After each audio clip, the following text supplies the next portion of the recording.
What's going on, everybody? It's your guy Realistic here, and I'm doing another tutorial for SoundOracle.net. And in this one, I got a pretty popular effect chain coming up right here, and it's the Trap Ad-Lib vocal chain. And basically, I'm just going to go over a lot of the popular effects that get done on Trap Ad-Lib. So I'll go ahead and I'll play you what I got here, and then we'll just start from the ground up. I told you I got you.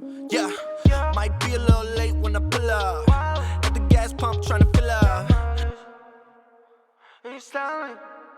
If you still up, tell them. So those little ad-libs right there is what we're going to focus on, and we're going to see what we did to go ahead and get the effects to sound like that. So what I'm going to do right here is I'm going to bypass the reverb, and I'm going to get rid of these inserts, and then we'll insert these in a little bit and then just go through it together. As I always say, though, these tips and tricks will work in any DAW, and they'll work with any type of EQ or compressor if you have those, or any reverb, because those are the key things that we're going to be using today is auto-tune, EQ, compressor, and some reverb. And as long as you have access to something like that, even if it's not the exact ones I have, you will be able to do this. So the first thing that we got here is we got some auto-tune, and what I did on this one was I just cranked the auto-tune all the way to 0 just to kind of give it more of that Migos effect here. So let's go ahead and we'll listen to this dry so we can kind of see the difference here.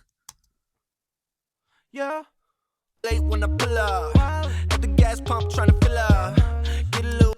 Alright, so just a little bit different than what we originally heard there. So here's what we're going to do. We're going to start with using an EQ, and what we're going to do is we're going to do aggressive filters on the low and on the high. And it's almost going to be like a telephone effect. Now, of course, you can do any type of EQ setting that you want, but I'm just showing you what kind of is the more popular one. And actually what I do like about this too is going this route here, you're actually clearing out a lot of frequencies out of these vocals, so it doesn't really usually fight with too many other things going on in the mix. So that's actually one thing, one reason why I'm doing it. Not even so much the aesthetic or the style for it, but just carving out frequencies so they don't fight with things like the lead or the lead instruments or anything like that. All right, the last thing that we're going to do here is we're going to boost some of the upper mids here, and that's basically what you do when you get a telephone effect. You cut out the lows, you cut out the highs, and then you just boost the upper mids, and that should give that sound to you.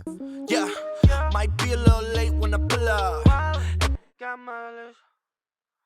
And you styling. So without it, Wild. Got my list. Wild. so right there kind of gives us that effect right there. The next thing that we're going to do is we're going to throw a compressor on there, and we're going to over compress. If this was a lead vocal or something, we wouldn't want to over compress, but with this being just thrown in the background like this, typically you want to have it over compressed just so it kind of gives it more of that raw energy and more of that just glued effect. So what we're going to do is we're going to do a fast attack, we're going to do a pretty fast release here, and an aggressive threshold. So let's check it out and hear what it's doing. At the gas pump trying to fill up. Get a little weight, get your bill up. Be around for if you still up. Tell them other hoes get your skill up. Do you like saying they all get fill ups? Get a little. I think that's pretty good right there as far as a pretty aggressive compression. Here's without it. At the gas pump trying to fill up. Get a little weight, get your bill up. At the gas pump trying to fill up. Then we can just turn things down a little bit here too. Cool. All right, now the last thing here is the reverb. That's like the really big important one here. So let's go ahead and I'll grab my reverb chain here. So I got my reverb chain here, and what's really, really important about this is we don't want to just have any settings going on here. So let's kind of put this at more what a default setting would be on something. So you don't want to just throw any type of reverb on here. And I do have a lot of videos on reverb just talking about it, because I think the reverb is a really important part of having a clean sounding mix. So what we want to do for these is we want to make sure that all of our timing's right. So right now I just have some random reverb on it. Let's check this out. At the gas pump trying to fill up.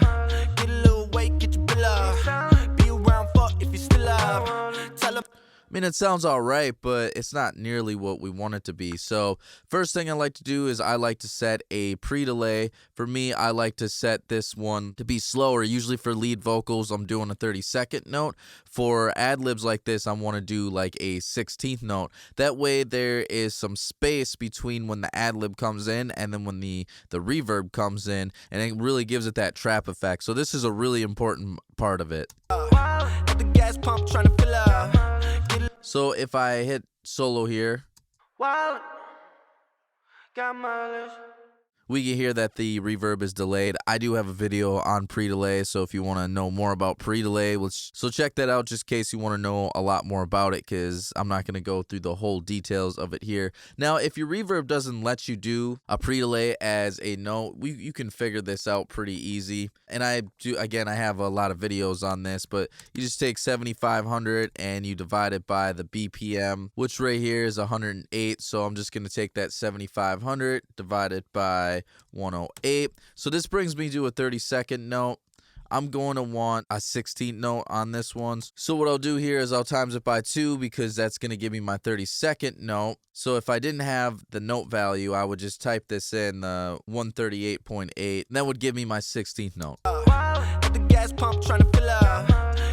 And the other thing too is we want a long decay, but I always like to make sure that my decays are in sync with the BPM. So same thing there, we take 7,500 divided by the BPM. Why 7,500? Because it's an eighth of 60,000. 60,000 milliseconds are in a minute. We're figuring out beats per minute. And when we're dealing with decays and pre-delays, a lot of times we're dealing with milliseconds. So why 7,500 instead of 60,000? 7,500 is 1/8 of 60,000. So that brings us right to a 32nd note. If we were to do this, the BPM just divided by 60,000, it would bring us to a quarter note. That's usually going to be too slow of a note value for what we're dealing with the reverbs. All right, so right now we're at a 16th note. I want to bring this up to an 8th note as far as when our decay time stops. So I'm going to times that by 2. I got 277.7. So I'm going to type that in right here. And now we're going to have this much longer decay of the reverb, but it's going to stop on each 8th note. So the reverb is going to feel very rhythmic. It's going to feel in time with things. So let's check this out. At the gas pump trying to fill up. Get a little weight, get your bill up. Be around for if you still up. Might be a little late when I pull up. Got mileage. And you can hear how the reverb there is delayed, and you can hear how it cuts off. So let's check out without it. Might be a little late when I pull up. At the gas. And with it. Might be a little late when I pull up. At the gas pump trying to fill up. Get a little weight, get your bill up. Be around for. And then usually what I do here is, as my send, I usually am a little bit more aggressive with it, with the ad-libs and the reverb, because I really want it to be a really wet sound. And that's also what the pre-delay is helping too, is by having a pre-delay like that with a slower time value, I'm able to push the reverb a little bit more because it doesn't sound quite as washy then. Yeah. Might be a little late when I pull up. At the gas pump trying to fill up. Might be a little late when I pull up. At the gas pump trying to fill up. Get a little weight.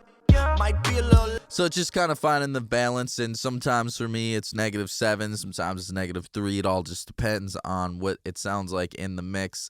So just use your ears on there. I'll give you a bonus little trick here that I add to it for these ad-libs. Again, it's not something that you have to do, but I add some type of auto panner usually to it, just to kind of give it some type of movement or something like that, so the ad-libs are kind of going from side to side. Might be a little late when I pull up.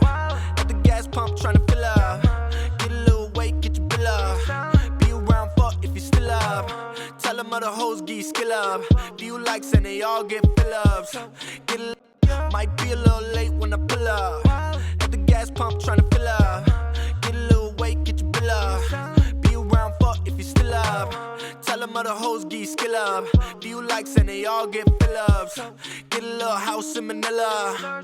Only come. And that's it. That is how you do the trap ad-lib vocal effect right there. That's the whole chain. pretty easy, pretty straightforward how you get it, and it's something that's used on countless records, and you just want to make sure that you get everything dialed in correctly. So I'm hoping that you got a lot out of this tutorial today. Hopefully there's some information that was useful. If you're getting a lot out of this but you want to see more, please feel free to comment below. Let us know what kind of tutorials that you want to see in the future, and Oracle and I can definitely make that happen. We're always trying to find the content that you want to see. If you're liking what you're hearing from me, you can find me everywhere on social media at Realistic Productions. You can find me at the web, realisticproductions.net. You can find my man SoundOracle everywhere at SoundOracle. And if you're looking for the best 808s, the best kicks, the best snares with the craziest loops and samples you can find on the internet right now, go to SoundOracle.net. All right, till next time.